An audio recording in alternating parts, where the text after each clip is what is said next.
Assalamualaikum warahmatullahi wabarakatuh. Halo semuanya, jadi pada kesempatan kali ini kami dari kelompok 3 akan menyampaikan materi mengenai business combination.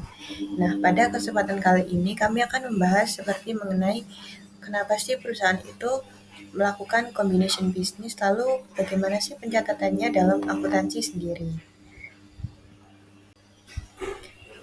Nah, sebelum membahas lebih dalam, perkenalkan terlebih dahulu anggota kelompok kami. Yang pertama ada saya, yaitu Farah Aprilia dengan NPM 245, lalu ada Anggita Rahma dengan NPM 249, lalu ada Diva Aprilia dengan NPM 252, lalu ada Amalia Mustafa dengan NPM 259, lalu yang terakhir ada Gadis Junita Pratiwi dengan NPM 272. Kami kami semua akan menyampaikan materi pada presentasi kali ini.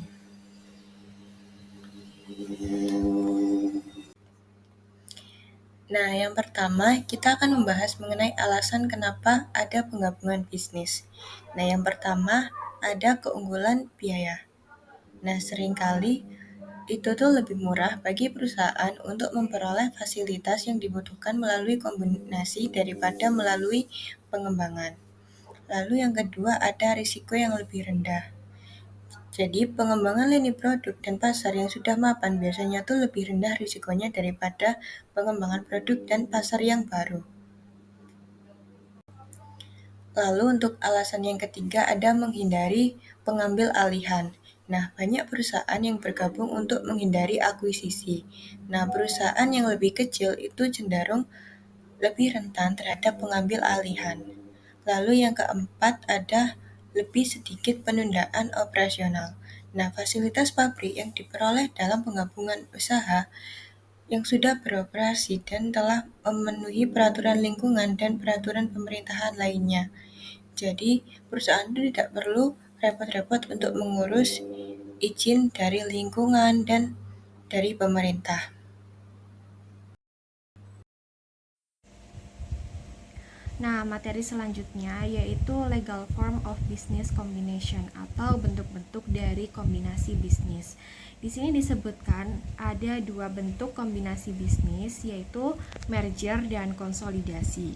Nah, merger itu apa? Merger itu terjadi ketika satu perusahaan mengambil alih semua operasi dari entitas bisnis lain dan entitas bisnis yang diambil itu telah dibubarkan. Di sini contohnya yaitu ada dua perusahaan, perusahaan A dan perusahaan B. Ketika dilakukan merger, perusahaan B itu akan tutup sehingga menjadi satu dengan perusahaan A. Yang kedua yaitu konsolidasi. Konsolidasi itu terjadi ketika ada korporasi baru yang dibentuk untuk mengambil alih aset dan operasi dari dua atau lebih entitas bisnis yang terpisah dan membubarkan entitas yang sebelumnya terpisah. Di sini contohnya yaitu D plus E menjadi F. Jadi perusahaan yang awalnya beda-beda itu bubar dan akan menjadi satu dengan perusahaan yang baru. Baik, masuk pada subbab selanjutnya. Jadi di sini selanjutnya ada accounting for combination as acquisition. Baik, selanjutnya di sini ada USGAAP for business combination. Nah, jadi pada slide ini kita akan membahas mengenai bagaimana sih pencatatan kombinasi bisnis dalam standar akuntansi di Amerika Serikat. Nah, yang pertama di sini ada business accounting method atau metode akuntansi bisnis yang sudah ada sejak tahun 1950-an. Jadi, ada dua metode utama yang digunakan, yakni yang pertama ada pooling of interest method atau metode penggabungan kepentingan, yang dimana metode ini tuh menggabungkan laporan keuangan dua perusahaan tanpa mencatat perbedaan nilai aset atau kewajiban. Lalu yang kedua ada purchase method atau metode pembelian. Jadi metode ini tuh mencatat kombinasi bisnis seperti transaksi pembelian, di mana aset dan kewajiban perusahaan yang diakuisisi itu dicatat dengan harga perolehannya. Nah, lalu selanjutnya terdapat perubahan pada tanggal 15 Desember tahun 2008 menjadi business accounting method, yakni metode yang digunakan dalam US GAAP sekarang, yaitu acquisition method yang berbasis pada nilai wajar atau fair value. Lalu di sini ada International Accounting. Jadi International Accounting Standard Board atau IASB itu menghapus metode pooling of interest dan hanya memperbolehkan metode acquisition method dalam pencatatan kombinasi bisnisnya. Nah, jadi pada intinya dalam akuntansi modern saat ini, metode yang digunakan sekarang itu adalah metode akuisisi saja yang mencatat aset dan kewajiban perusahaan yang diakuisisi berdasarkan pada nilai wajar atau fair value. Baik, selanjutnya di sini ada pencatatan nilai wajar dalam akuisisi. Nah, jadi nilai wajar dalam akuisisi sendiri ini merupakan estimasi nilai pasar dari aset dan kewajiban perusahaan yang diakuisisi pada tanggal akuisisi. Nah, ini itu mencerminkan harga yang akan diterima atau dibayarkan dalam transaksi yang wajar antara pihak-pihak yang memiliki pengetahuan yang memadai. Lalu kenapa sih penting dalam pencatatan akuntansi? Jadi pencatatan nilai wajar dalam akuisisi itu penting karena untuk memberikan transparansi dalam laporan keuangan. Lalu juga untuk memastikan bahwa aset dan kewajiban itu dicatat dengan nilai yang mencerminkan kondisi pasar saat akuisisi. Kemudian juga pastinya akan memudahkan pemangku kepentingan dalam menilai kinerja dan nilai perusahaan pasca akuisisi. Oke, selanjutnya di sini ada tingkat keandalan penilaian nilai wajar. Jadi menurut GAAP terdapat 3 tingkat keandalan dalam penilaian nilai wajar. Yang pertama yaitu level 1, menggunakan harga pasar yang sudah tersedia. Contohnya tuh jika perusahaan yang diakuisisi memiliki saham yang diperdagangkan di bursa efek, maka harga sahamnya dapat digunakan sebagai nilai wajar. Lalu yang kedua, atau level 2, itu menggunakan data observasi lain seperti harga dari transaksi serupa atau metode diskonto arus kas. Contohnya itu seperti penilaian properti berdasarkan harga properti serupa yang baru saja terjual. Lalu level ketiga itu menggunakan estimasi internal atau model keuangan karena tidak ada data pasar yang tersedia. Adapun contohnya itu seperti penilaian paten atau merek dagang yang unik bagi perusahaan tertentu. Nah, lalu di sebelah kanan di sini, selanjutnya ada perbedaan pencatatan aset berwujud dan tidak berwujud.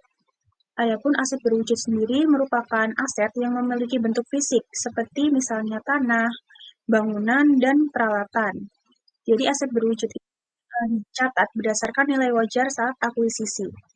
Lalu, jika aset tidak berwujud, itu merupakan aset yang tidak memiliki bentuk fisik, tetapi memiliki nilai ekonomi, seperti hak paten, merek dagang, dan hubungan pelanggan.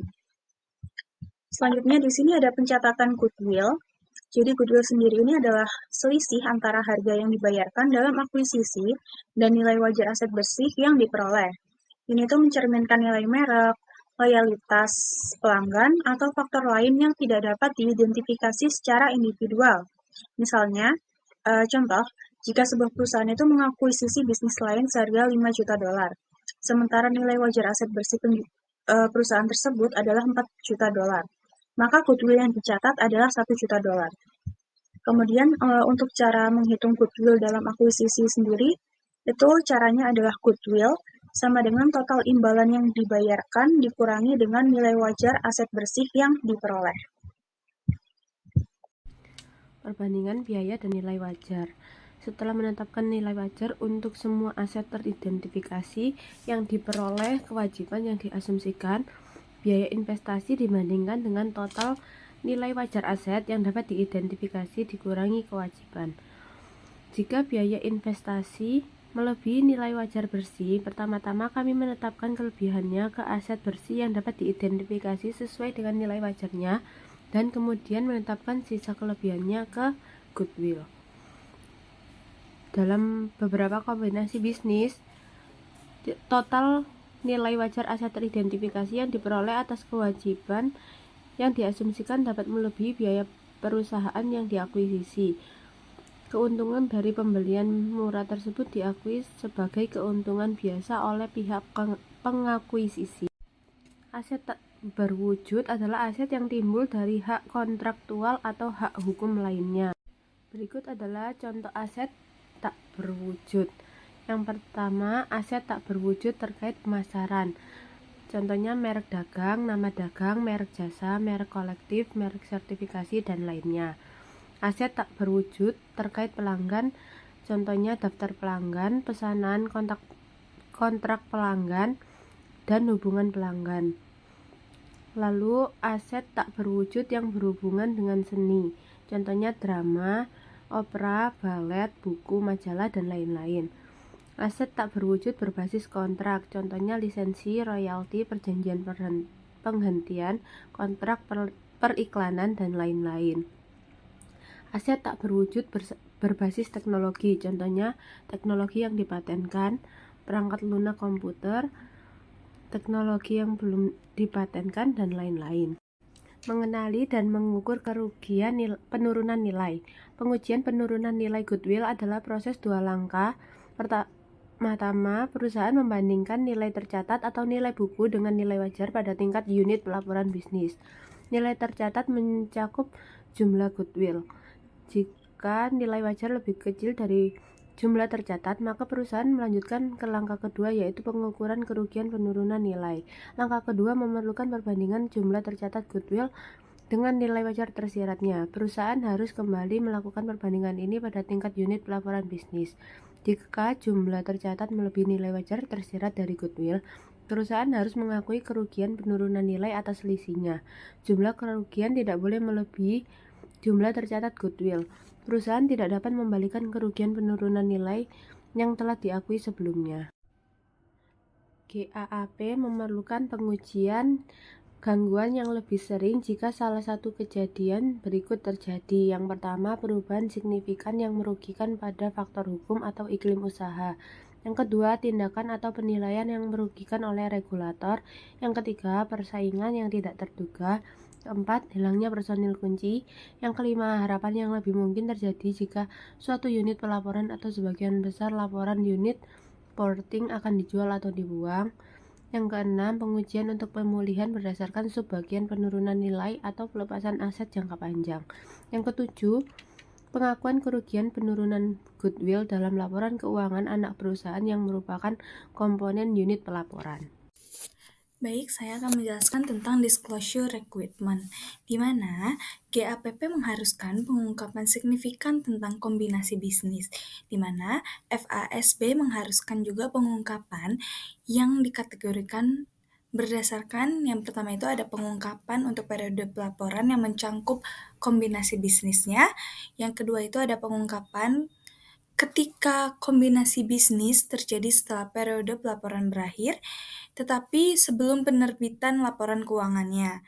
Nah, terus setelah itu yang ketiga ada pengungkapan tentang jumlah sementara yang terkait dengan kombinasi bisnis, dan yang terakhir itu yang keempat ada pengungkapan tentang penyesuaian yang terkait dengan kombinasi bisnisnya sendiri. Selanjutnya itu ada peraturan Sarbane atau Sarbane, di mana berikut adalah beberapa area penting yang dicakup oleh SOX. Nah, yang yaitu ada membentuk Dewan Pengawas Akuntan Perusahaan Publik yang independen mengatur profesi akuntansi dan auditnya, terus memerlukan independensi yang lebih besar dari auditor dan klien, terus memerlukan independensi dan tanggung jawab pengawasan yang lebih besar bagi Dewan Perusahaan Direktur, terus memerlukan sertifikasi manajemen atas laporan keuangan dan kontrol internalnya, terus ada memerlukan peninjauan dan pengesahan auditor independen atas informasi internal manajemen penilaian kontrol, terus ada meningkatkan pengungkapan tentang pengaturan off balance sheet dan kontrak kewajibannya, terus habis itu meningkatkan jenis item yang memerlukan pengungkapan pada formulir 8K. Nah, penegakan Sarbanes-Oxley ini berada di bawah yurisdiksi SEC. Nah, sedangkan SEC ini memperlakukan pelanggaran SOX atau aturan PCAOB sama dengan pelanggaran Security Exchange Act tahun 1934. Baik, selanjutnya akan Sekian yang dapat kelompok kami sampaikan, kurang lebihnya kami mohon maaf. Wassalamualaikum warahmatullahi wabarakatuh.